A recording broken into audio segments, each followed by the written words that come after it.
Assalamualaikum warahmatullahi wabarakatuh. Selamat pagi, selamat siang, selamat sore, selamat malam. Salam sejahtera untuk kita semuanya. Hai sahabat Historia semuanya, dimanapun kalian berada.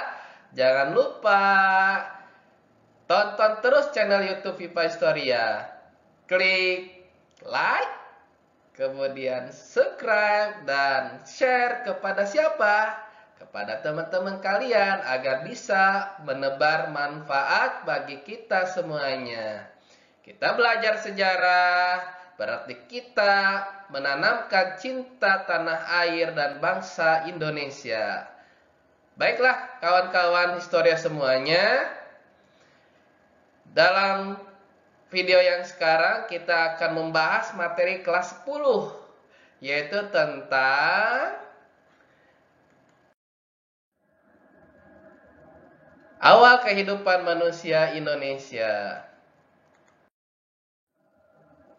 Baiklah, kita mulai ya semuanya.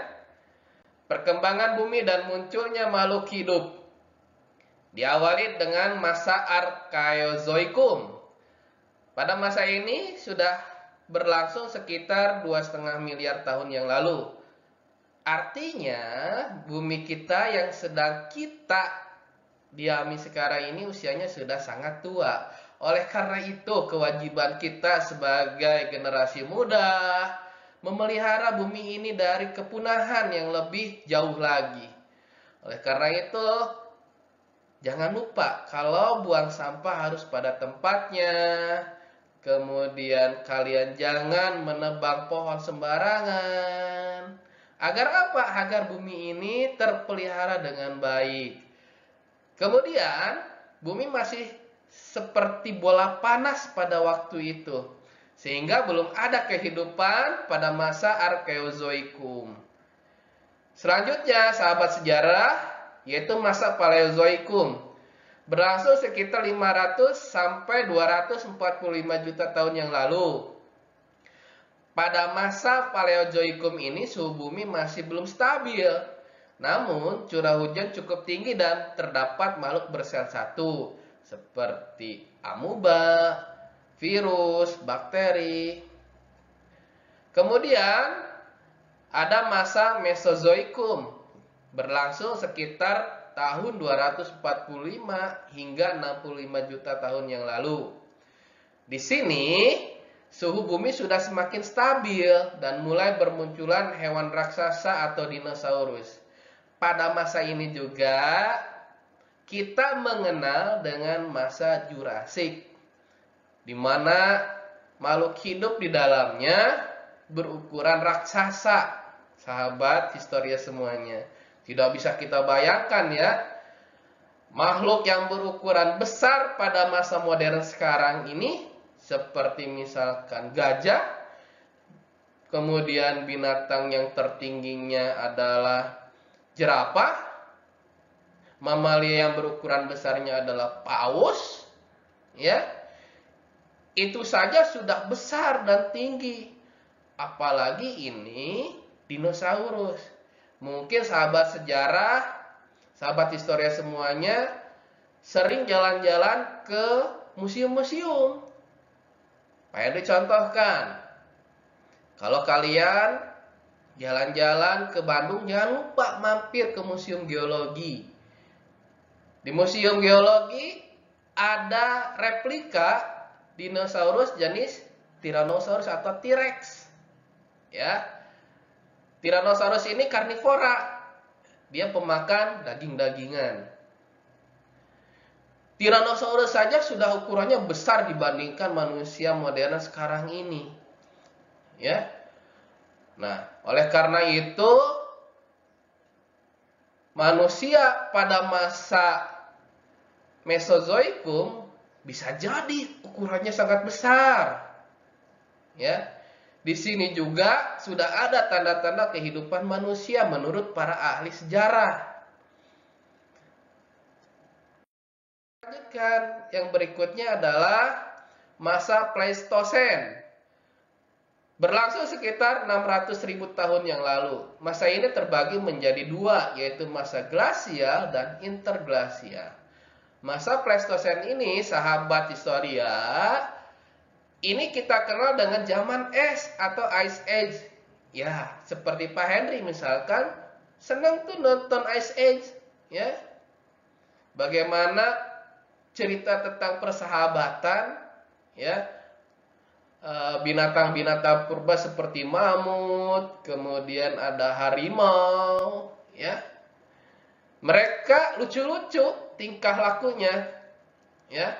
Tapi bersetting berlatar belakang masa Pleistosen, masa praaksara.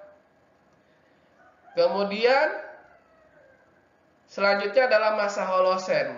Pada masa Holosen ini sudah muncul pulau-pulau baru. Karena apa? Pada masa Holosen ini zaman es sudah mencair. Ya. Termasuk pulau-pulau di Indonesia. Sudah muncul daratan Indonesia di sini. Selain itu, makhluk-makhluk raksasa mengalami kepunahan dan mulai berkembangnya kehidupan manusia purba. Nah, kemungkinan dari beberapa teori yang disampaikan oleh ahli-ahli sejarah bahwa pada masa Holosen ini terjadi yang namanya bencana alam akibat dari tumbukan benda dari luar angkasa, yaitu meteorit yang menabrak permukaan bumi sehingga mengakibatkan kepunahan makhluk hidup dari beberapa jenis sehingga kita tidak bisa menemukannya sekarang. Mungkin ada beberapa dinosaurus yang masih hidup ya pada masa modern ini. Contohnya apa? Contohnya kebetulan ada di negara kita tercinta Indonesia Raya, yaitu apa sahabat historia? Iya betul, Komodo, ya, yang terdapat di Provinsi Nusa Tenggara Timur, di Pulau Komodo tepatnya. Ya, Komodo itu adalah binatang reptil purba yang masih hidup pada masa modern sekarang. Ya. Binatang reptil seperti komodo saja ukurannya besar. Apalagi binatang-binatang yang sebenarnya seperti mamut atau gajah purba. Kemudian di Sumatera Barat juga beberapa kali ditemukan fosil-fosil banteng ataupun kerbau purba. Ya, dan di beberapa daerah di Indonesia juga banyak ditemukan binatang-binatang purba. Selanjutnya sahabat historia, nah di sini ada wajah yang bernama Charles Darwin. Ya, dari pendapatnya ini banyak mempengaruhi dan mengilhami para sejarawan-sejarawan untuk membuktikan bahwa kehidupan manusia itu apakah benar seperti yang disampaikan oleh Darwin bahwa kakek moyang manusia itu adalah seekor kera. Ya. Kera yang berdiri tegak, kata Darwin. Nah, di sini ada ilustrasi tahap-tahap evolusi manusia yang didasarkan oleh pendapat Darwin. Sampai saat ini, pendapat Darwin ini masih menjadi sebuah kontroversi. Nah, dari penjelasan Darwin bahwa semua makhluk hidup berasal dari makhluk bersel satu. Manusia adalah hasil paling maju dari mekanisme teori evolusi. Adanya manusia modern atau jenis Homo sapiens seperti sekarang berkembang dari jenis primata, Anthropoidea, kemudian Hominidae atau sebangsa kera dan simpanse. Pendapat ini juga menggolongkan manusia ke dalam bangsa atau ordo primat, yaitu kelompok mamalia yang termasuk prosimia, monyet, dan kera. Ya, jadi dari awal juga ya pendapat Darwin ini harus dibuktikan. Karena apa? Nih, dari ilustrasi tahap-tahap evolusi manusia di sini terdapat missing link. Ya. Terdapat missing link, sahabat-sahabat historia semuanya. Nah, kalian mungkin bisa menggali informasi lebih mendalam apakah benar yang disampaikan oleh Darwin itu, atau kita bisa menyangkalnya sendiri. Baik sahabat historia semuanya, kita lanjutkan perkembangan bumi dan munculnya makhluk hidup. Di sini ada 4 kategori yang mempengaruhi perkembangan bumi dan munculnya makhluk hidup. Yang nomor 1 adalah tenaga endogen, sahabat historia semuanya. Yang kedua, ada tenaga eksogen. Ketiga, adanya perubahan iklim. Dan yang keempat adalah letusan gunung api. Baik, kita lanjut. Penjelasan satu persatu. Yang pertama, tenaga endogen. Barangkali sahabat historia semuanya, ya, selain belajar sejarah di kelasnya juga belajar tentang geografi. Apa sih yang dimaksud dengan tenaga endogen? Tenaga endogen itu adalah tenaga yang berasal dari dalam bumi itu sendiri. Sehingga tenaga yang sangat besar itu membentuk relief-relief di permukaan bumi. Sehingga bumi itu tidak rata, berbeda-beda tergantung kondisi alam di sekitarnya. Indonesia dibentuk oleh 3 lempeng besar dunia, yaitu lempeng Indo-Australia, lempeng Eurasia, dan lempeng Pasifik. Sehingga kalau misalkan di pemberitaan televisi, ya, di Jepang, kemudian di beberapa negara belahan dunia lainnya, diberitakan terjadinya gempa bumi. Jangan jauh-jauh lah, di Indonesia sendiri pun sering terjadi gempa bumi yang diakibatkan oleh pergeseran lempeng bumi itu sendiri. Karena pergeseran lempeng bumi walaupun tidak terlalu besar, tapi mengakibatkan kerusakan yang sangat dahsyat apabila ya sumber-sumber gempanya ini sangat dangkal. Nah, disinilah kita membutuhkan ilmu bantu sejarah, yaitu ilmu geografi.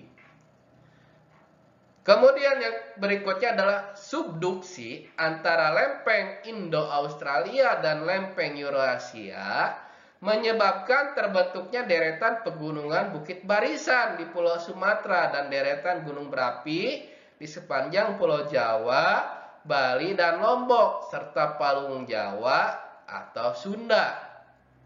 Nah, sekali lagi bahwa kita, negara Indonesia ini dilalui oleh 2 lempeng dunia, yaitu lempeng Indo-Australia dan lempeng Eurasia.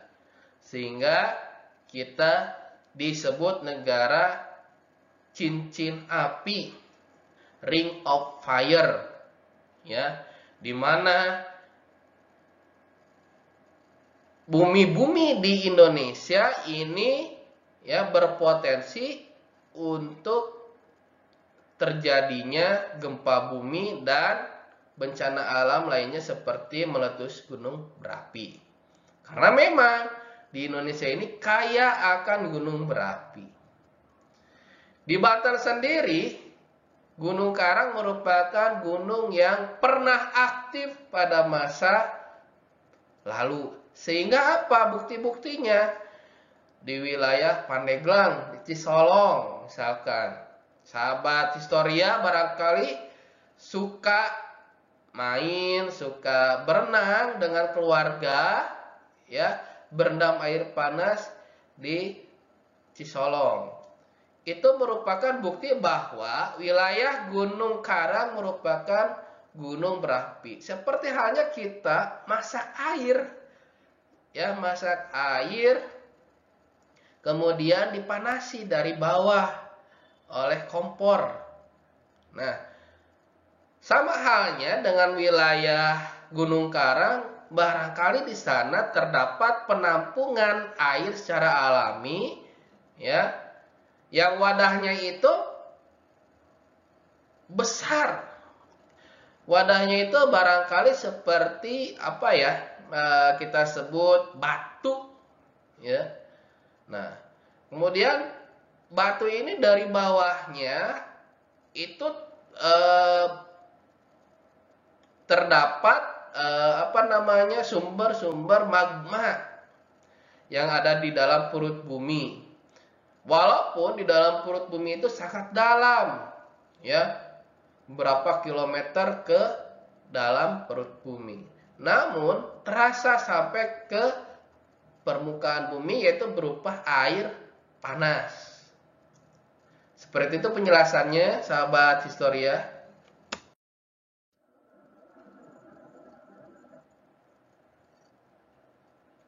Kemudian yang kedua adalah tenaga eksogen. Tenaga eksogen adalah tenaga yang berasal dari luar bumi. Jadi secara umum tenaga eksogen berasal dari 3. Yang pertama atmosfer, yaitu perubahan suhu dan angin. Kedua air, yaitu berupa aliran air, siraman hujan, hempasan gelombang laut, gletser, dan sebagainya. 3. Organisme, yaitu berupa jasad ternik, tumbuh-tumbuhan, hewan, dan manusia. Tenaga eksogen inilah juga yang mempengaruhi bagaimana bentuk muka bumi. Sehingga ada daratan tinggi, ada daratan rendah, ya. Kemudian ada bentuknya pegunungan, ada bentuknya lembah, ada sungai, ada danau. Itu dipengaruhi oleh tenaga eksogen, sahabat Historia semuanya, ya. Baik, sahabat Historia, kita lanjutkan yang ketiga, yaitu perubahan iklim.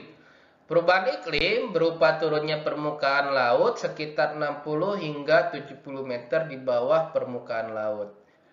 Yang kedua yaitu pada masa Pleistosen, bagian barat Kepulauan Indonesia terhubung dengan daratan Asia Tenggara. Sedangkan bagian timur seperti Pulau Papua dan sekitarnya pernah terhubung dengan daratan Australia. Nah, disinilah yang menarik perhatian para ilmuwan dari Eropa pada masa kolonial Belanda. Di sini ada Wallace, Weber yang tertarik melakukan penelitian di Hindia Belanda atau Indonesia. Karena apa? Persamaan flora dan fauna yang membedakan antara Indonesia bagian barat dengan Indonesia bagian tengah dan timur.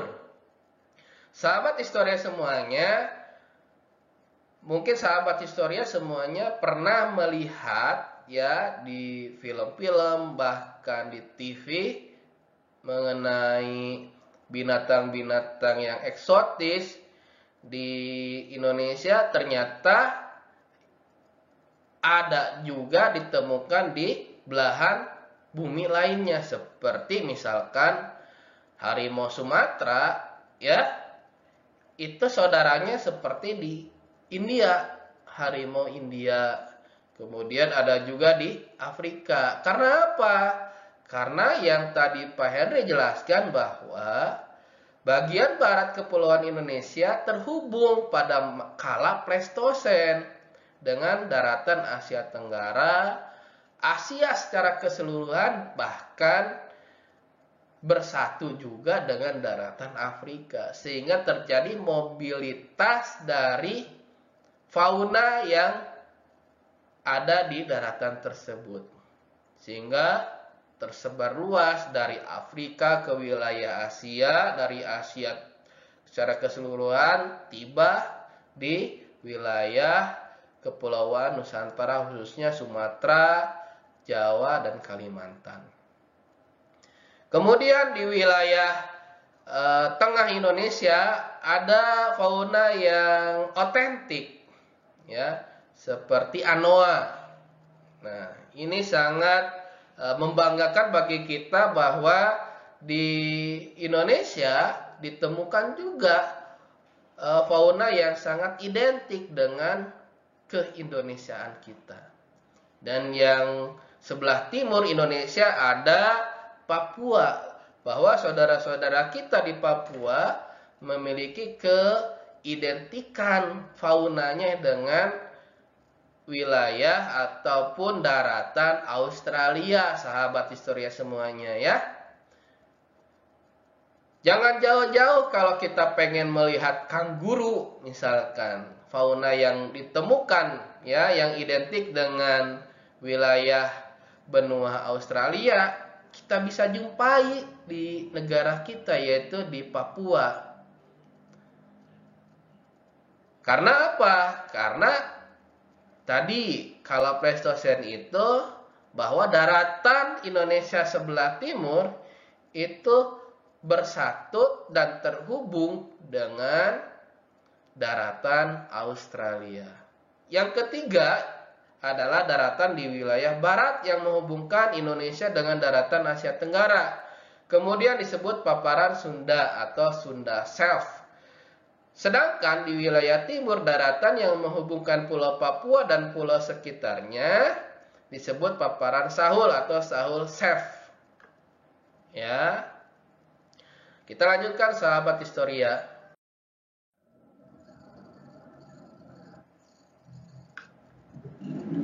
Yang keempat adalah letusan gunung api. Sahabat historia semuanya, keadaan alam yang belum stabil tampak dari adanya letusan gunung api. Lempeng tektonik berupa massa batuan yang sangat besar sehingga energinya besar pula.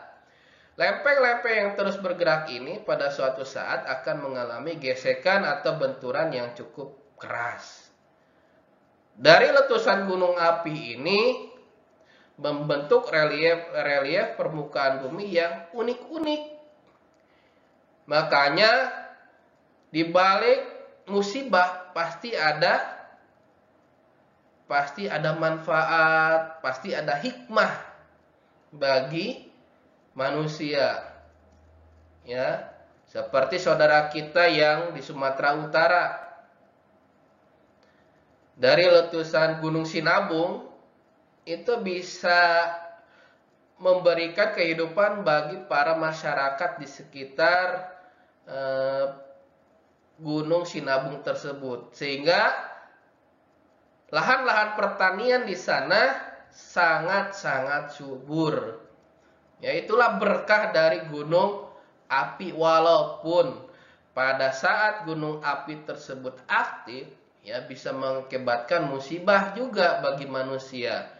Tapi ya manusia ini harus menyesuaikan dengan alam. Karena alam inilah yang membentuk karakter manusia. Ya.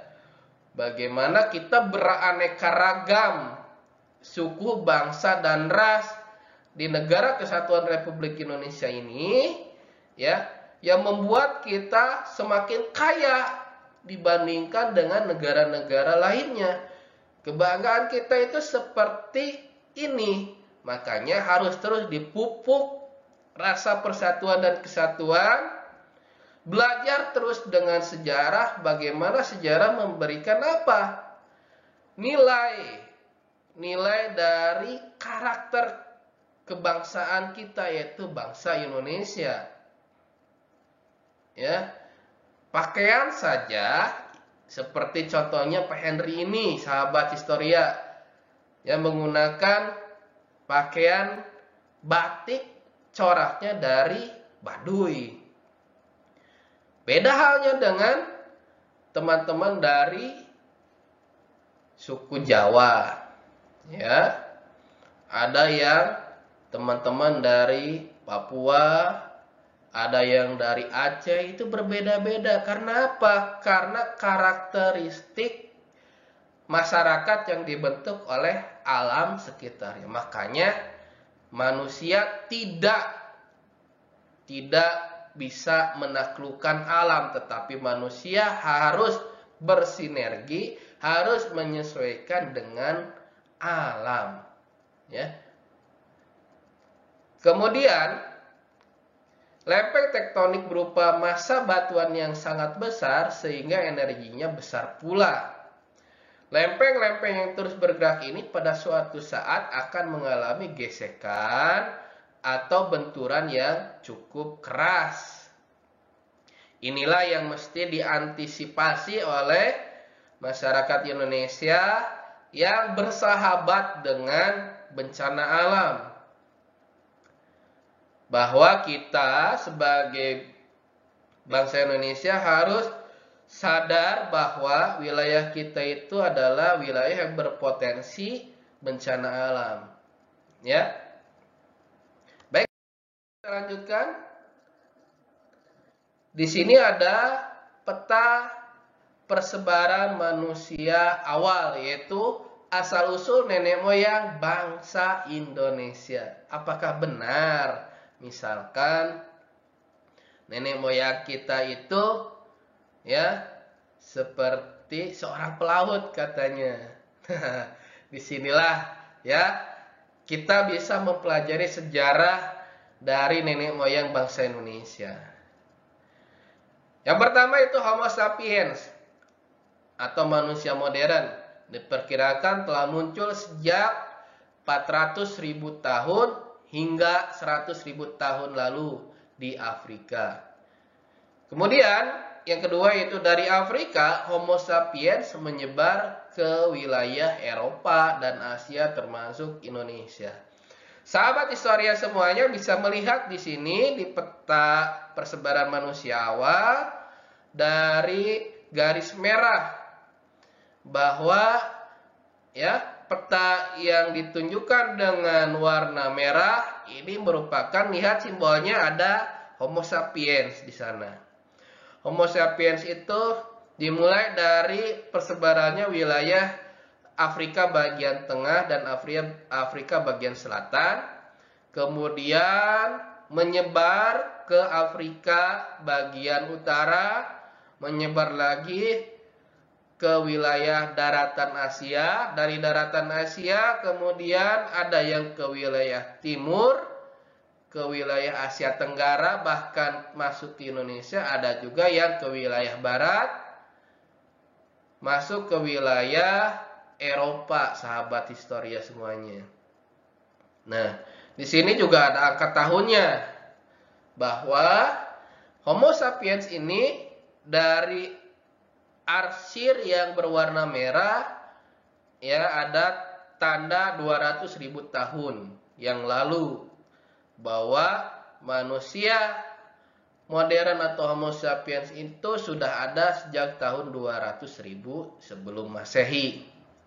Kemudian ada Homo neanderthalensis di sini, berkembang setelah tentu saja Homo sapiens, ya.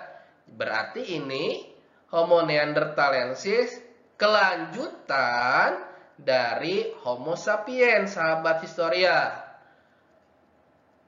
Berikutnya yang kuning muda itu ada Homo erectus. Nah, Homo erectus inilah yang berkembang ke wilayah Afrika bagian utara, wilayah Asia Tenggara, Asia Selatan, Asia Timur, dan masuk ke wilayah Indonesia. Nah, Homo erectus inilah ya yang kemudian menyebar di kepulauan Nusantara. Yang ketiga, terdapat beberapa teori mengenai persebaran Homo sapiens di Nusantara.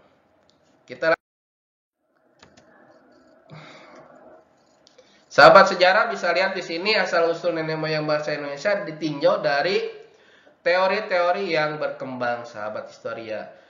Yang pertama yaitu teori out of Africa. Kedua ada teori out of Taiwan. Yang ketiga teori out of Yunan, sahabat Historia. Oke, kita kupas satu persatu, sahabat Historia. Teori out of Africa. Sahabat Historia, teori ini memandang bahwa Homo sapiens berasal dari satu tempat di Afrika sekitar 100.000 tahun hingga 70.000 tahun yang lalu. Salah satu kelompok migrasi Homo sapiens tersebut sampai ke Indonesia, kemudian berlanjut ke Australia. Yang kedua, sahabat Historia, itu teori out of Taiwan. Padi yang dibudidayakan oleh para petani di daerah Taiwan, penutur bahasanya yaitu Australanesia, menyebar ke Nusantara yang disebut oleh para ahli sejarah sebagai kebudayaan bercocok tanam. Nah, ternyata dari teori out of Taiwan diketahui bahwa manusia praaksara di Indonesia yang bercocok tanam itu kebudayaannya berasal dari Taiwan. Historia. Kemudian yang ketiga, baik sahabat Historia, yang ketiga yaitu teori out of Yunan. Bagaimana teori ini menjelaskan bahwa manusia dari Yunan diyakini bermigrasi menyusuri sungai Mekong, menyebar hingga ke Nusantara. Sahabat Historia, ada 3 gelombang migrasi manusia dari Yunan ke Indonesia. Sahabat Historia bisa melihat timeline di sini, mulai dari suku bangsa Negrito, Proto-Melayu, dan Deutero-Melayu.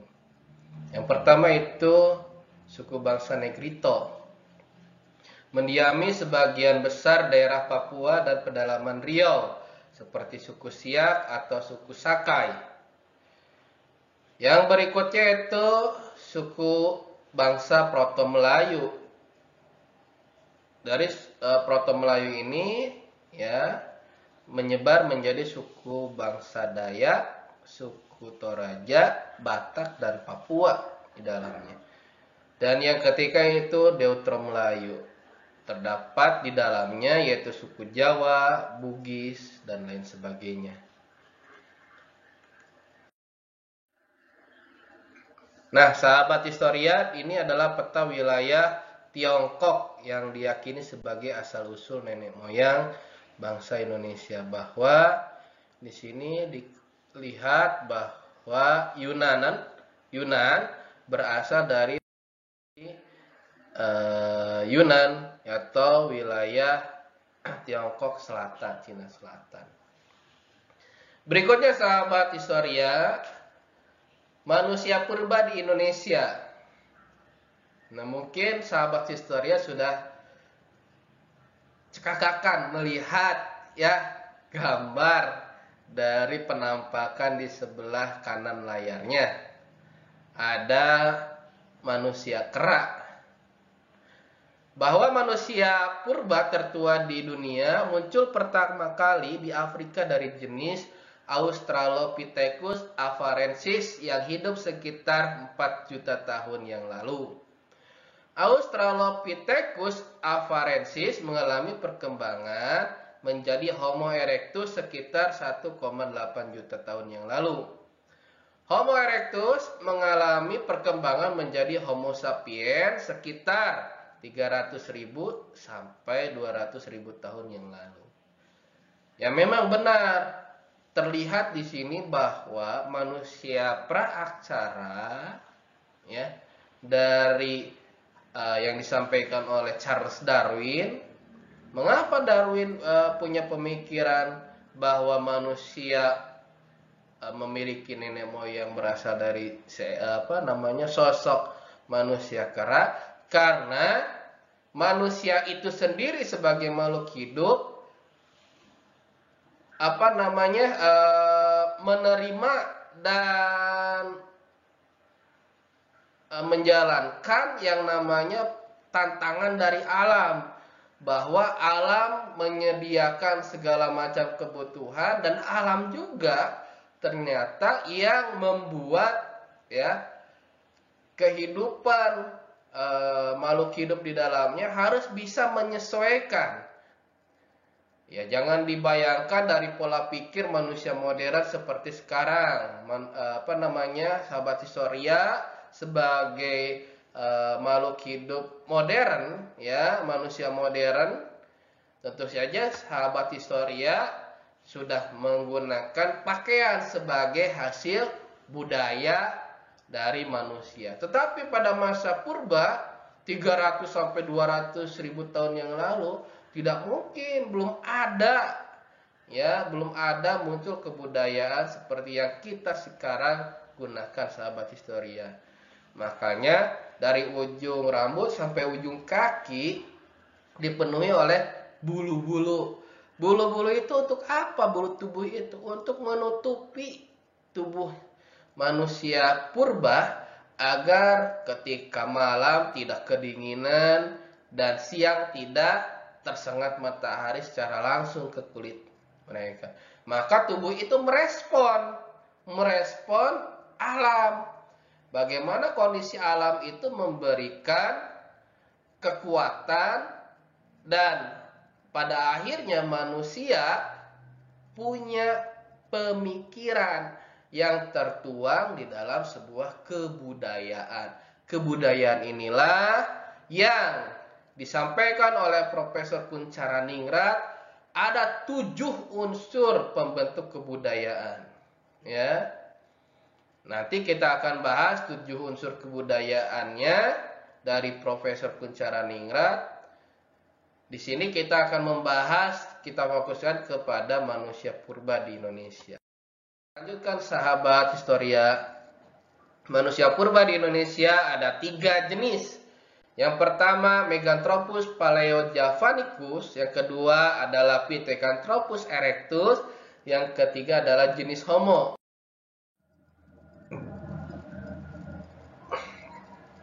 Meganthropus paleojavanicus fosilnya ditemukan oleh G.H.R. von Coningswald antara tahun 1936 hingga 1941 di daerah Sangiran, Jawa Tengah.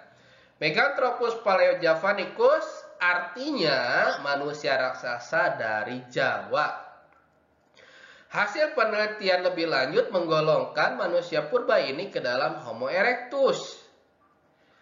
Ciri-cirinya tulang pipi tebal, otot kunyahnya kuat, tonjolan kening mencolok, tonjolan belakang tajam, tidak memiliki dagu, perawakannya tegap, dan memakan tumbuhan. Nah, ini sahabat Historia di layar sahabat-sahabat semuanya, ya.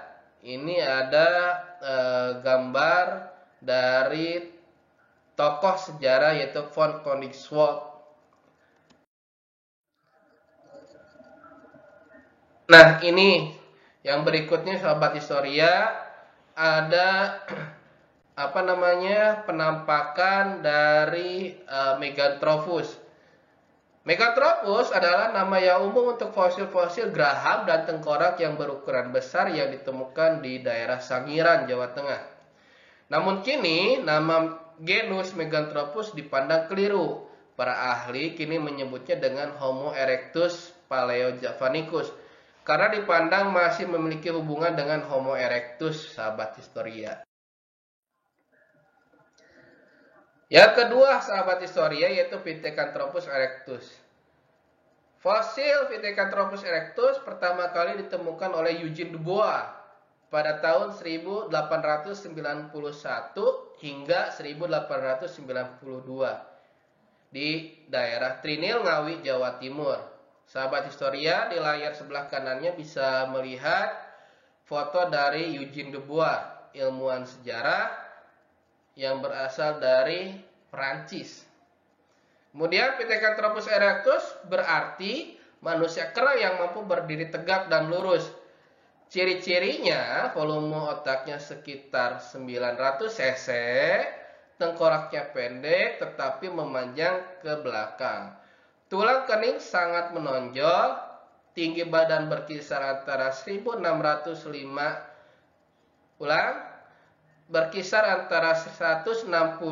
hingga 180 cm dan telah berjalan tegak. Berikutnya sahabat Historia adalah jenis Homo. Berikut ciri-ciri manusia wajak atau Homo wajakensis. Tinggi badan sekitar 170 cm, volume otaknya sekitar 1550 cc hingga 1650 cc. Bermuka lebar dan berhidung lebar namun rata, rahang bawah dan gigi berukuran besar. Temuan fosil manusia modern awal yang paling tua di Indonesia adalah fosil Homo wajakensis atau manusia wajak. Fosil tengkorak manusia wajak ditemukan pertama kali oleh B.D. van Rieschoten di Campur Darat, Jawa Timur sekitar tahun 1889. Baik sahabat Historia semuanya, untuk bagian pertama ini mengenai manusia praaksara di Indonesia, Pak Henry cukupkan dulu. Jangan lupa like dan subscribe channel YouTube Viva Historia agar bisa menebar manfaat dan menebar jasa bagi yang lainnya. Di video berikutnya kita akan melanjutkan mengenai manusia praaksara yang pertama hidup di Indonesia. Terima kasih sahabat Historia semuanya. Sampai jumpa. Baik sahabat Historia semuanya, terima kasih sudah menyaksikan channel YouTube Viva Historia. Materi manusia praaksara pertama di Indonesia. Mudah-mudahan bisa dipahami untuk pertemuan pertama ini. Kemudian nanti tolong saksikan video lanjutannya. Dan jangan lupa like dan subscribe channel YouTube Viva Historia agar bisa menebar kebermanfaatan bagi semuanya. Pada cukupkan sekian dulu. Wassalamualaikum warahmatullahi wabarakatuh. Dadah.